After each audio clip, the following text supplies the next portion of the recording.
السلام علیکم ورحمۃ اللہ، الحمدللہ رب العالمین، الصلاۃ والسلام علی رسول الامین۔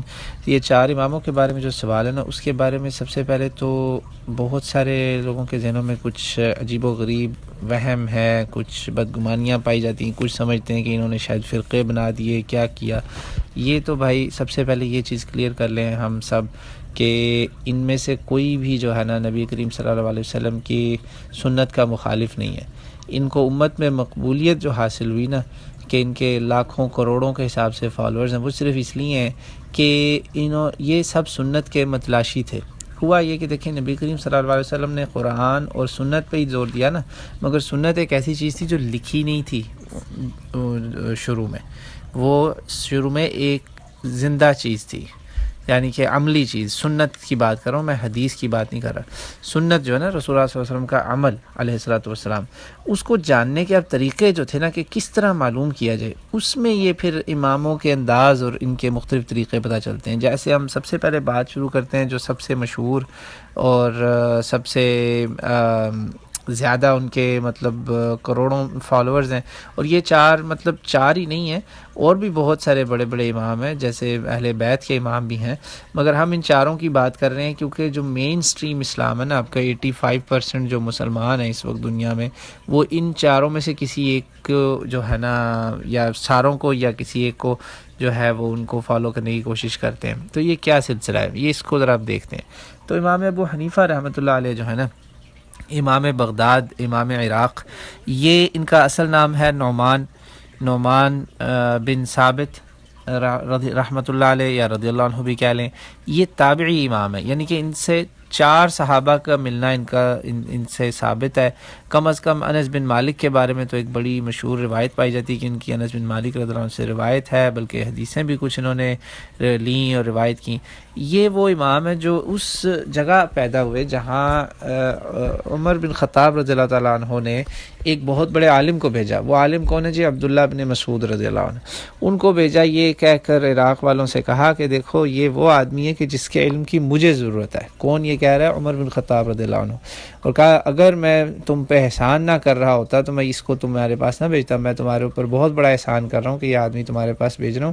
اور یہ آپ کو بخاری میں مل جائے گا کہ عمر بن خطاب رضی اللہ تعالیٰ عنہ نے جو عبداللہ بن مسعود کے بارے میں کہا، وہ کیوں ایسا کہا، کہ صحیح بخاری کی روایت ہے کہ صحابہ کہتے ہیں کہ رسول اللہ کے چال ڈھال میں ہر طرح سے جو تھا نا نمونہ ایک، وہ ابن مسعود کو ہم دیکھتے تھے۔ یہ مکہ سے مسلمان تھے، شروع کے مسلمانوں میں سے ایک ہیں، اور بہت بڑی شخصیت ہیں، اور ان کو جو ہے ایک نمونے کے طور پہ لیا جاتا تھا۔ بلکہ صحابہ کہتے ہیں ہم جس طرح سے ان کی والدہ کا رسول اللہ صلی اللہ علیہ وسلم کے گھروں میں آنا جانا تھا تمام امہات المومنین کے پاس، تو وہ ایسے تھا جیسے معلوم ہوتا تھا کہ یہ خاندان کے ہی رکن ہے، اہل بیت سمجھے جاتے تھے۔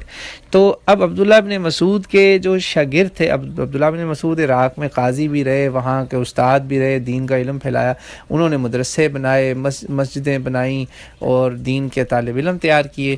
تو اس سلسلے انہی شاگردوں سے آگے جس نے علم لیا، ان میں سے ایک نعمان بن ثابت ہیں، جن کو ہم ابو حنیفہ کے نام سے جانتے ہیں۔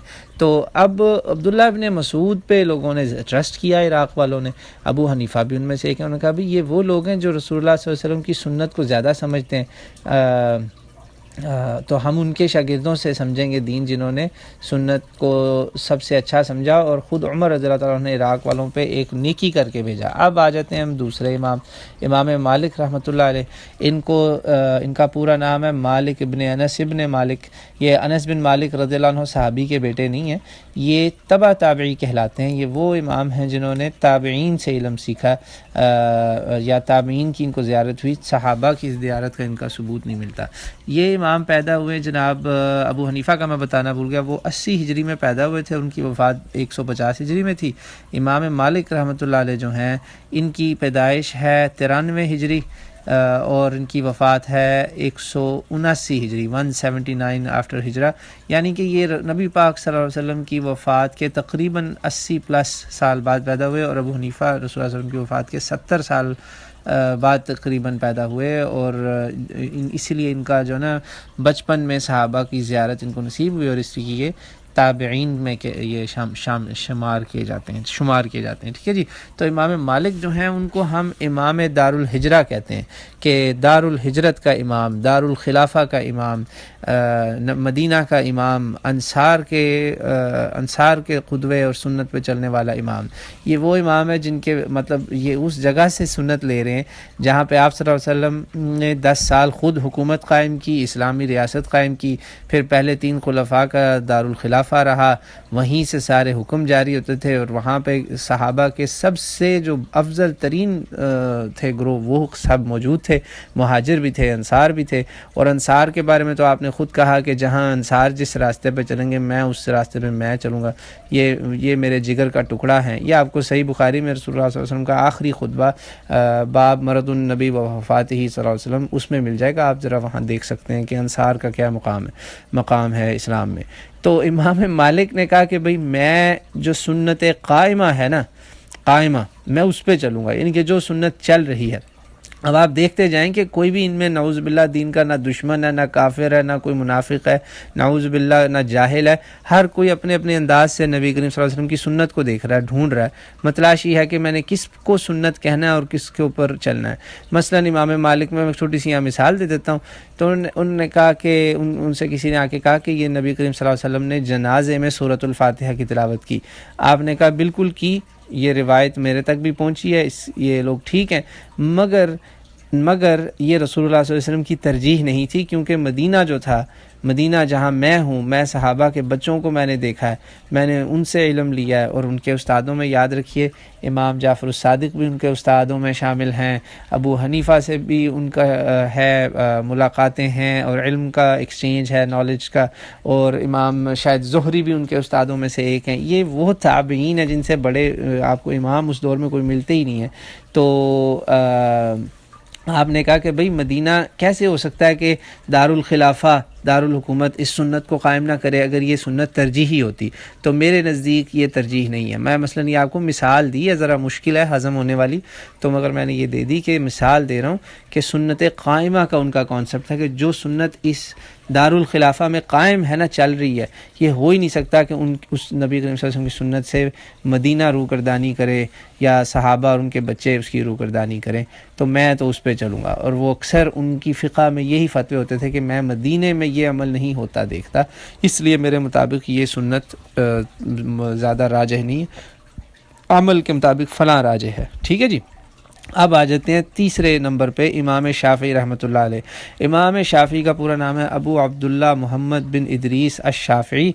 150 ہجری 150 ہجری میں پیدا ہوئے. ظاہری بات ہے یہ تبع تابعین کے آخری اس میں آ جاتے ہیں گروپ میں، جہاں پہ صحابہ سے بھی آپ تھوڑا دور ہو گئے، تابعین سے بھی دور ہو گئے، پھر تبع تابعین میں بھی آپ تھوڑا لیٹ آ جاتے ہیں کافی.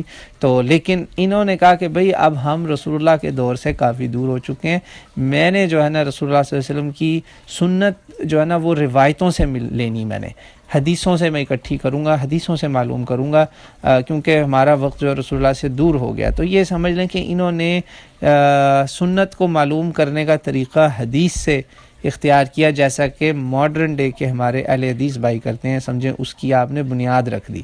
تو اسی سلسلے کو لے کر آگے بڑھتے ہیں. ان کی وفات 204 ہجری میں ہوتی ہے. تو امام احمد ابن حنبل آگے آ جاتے ہیں جو ان کے شاگرد ہیں، اور یہ شاگرد بھی سبحان اللہ ایسا شاگرد تھا کہ ان کی وجہ سے امام شافعی کو اپنی فقہ کو ریوائز کرنا پڑا. اس کو ریوائز کیا، اور امام حنبل ہیں جو شہر در شہر گھومے، کوفہ گئے، مدینہ گئے، بصرہ گئے، مکہ گئے، اور جتنے مسلمانوں کے باقی دارالخلافات ہیں نا، جہاں جہاں تک آپ کی پہنچ ہو سکی، آپ کے جتنے جہاں جہاں صحابہ کے آپ کو پتہ چلے نا آثار کے یہاں یہاں صحابہ گئے ہیں علم لے کر، وہاں وہاں پہنچے اور آپ نے ہزاروں حدیثیں اکٹھی کی.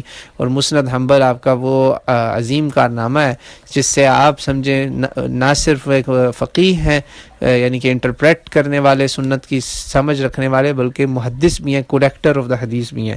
یہ کام امام مالک نے بھی کیا تھا، بھولیے گا نہیں.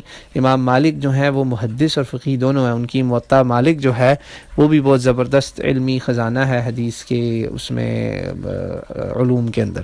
ٹھیک ہے جی. تو امام احمد ابن حنبل جو ہے ان کا نام ہے احمد بن محمد بن حنبل رحمۃ اللہ علیہ. یہ 780 سے 855 سے جو ہے یہ عیسوی، ان کا سن کہلاتا ہے، اور ہجری میں جو ہے میرا خیال ہے غالباً یہ جی 164 ہے میرا خیال ان کا، 164 ان کی پیدائش ہے، اور 241 ہجری جو ہے آپ کی وفات ہے۔ 164 ہجری پیدائش اور 241 ہجری آپ کی وفات۔ تو آپ نے وہ پھر اس چیز کو جو شافعی نے جس کی بنیاد ڈالی تھی نا، اس کو ایکسپینڈ کیا اور بہت آگے لے گئے۔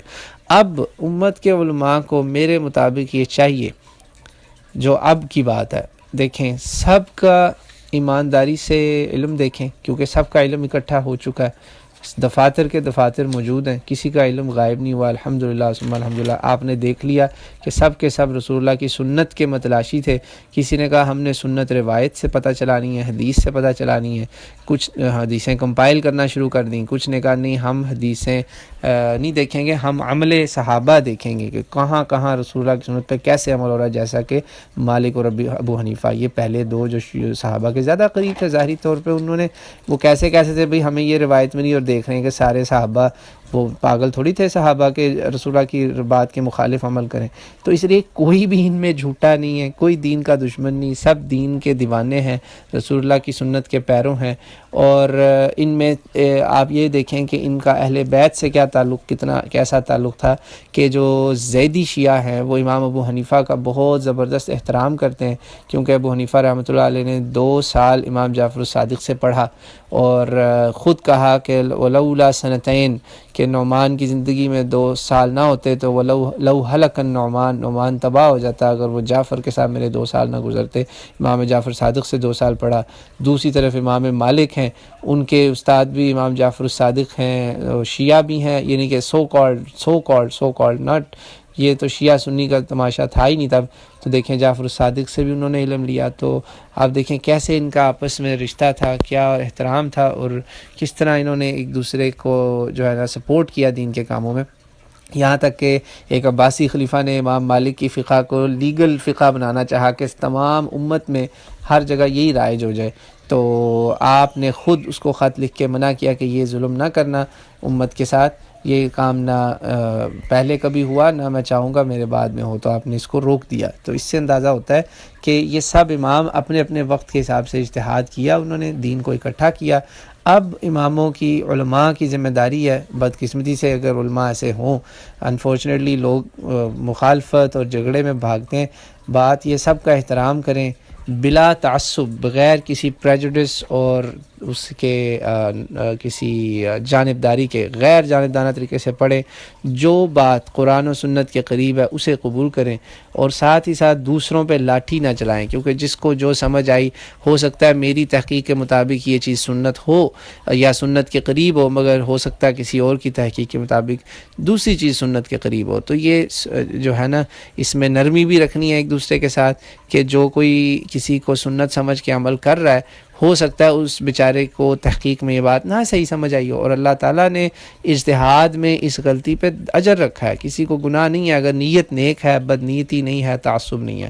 تو آئی ہوپ کہ یہ باتیں انشاءاللہ سب کی سمجھ میں آئیں گی، اور یہ جو ہے نا فقہ جو ہے اس کو فرقہ نہ سمجھا جائے، یہ صرف دین کی سمجھ کے انداز ہیں مختلف، اور امت میں سب کے سب الحمدللہ محترم ہیں، ہم سب کی عزت کرتے ہیں۔ بلکہ شیخ الاسلام ابن تیمیہ تو اس سے بھی آگے بڑھے، انہوں نے کہا بھئی یہ کس نے کہا کہ صرف 4 ہی کی فقہ ٹھیک ہو سکتی، انہوں نے 4 کی فقہ کو بھی مانا، امام زید کی فقہ کو بھی مانا، امام جعفر الصادق کی فقہ کو بھی مانا، ان کے جس کے فتووں میں جس کا فتویٰ قرآن و سنت کے فہم کے قریب تر آیا، سلف کے فہم کے قریب تر آیا، اس کو کھلے دل سے آپ نے قبول کیا۔ وہ ابن تیمیہ جس نے شیعوں کے رد میں جلدیں کتابیں لکھی ہیں، وہ ابن تیمیہ وہی شیخ الاسلام امام جعفر الصادق کا احترام بھی کرتا ہے۔ تو یہ اسے کہتے ہیں علم، اور علم کے بعد عمل۔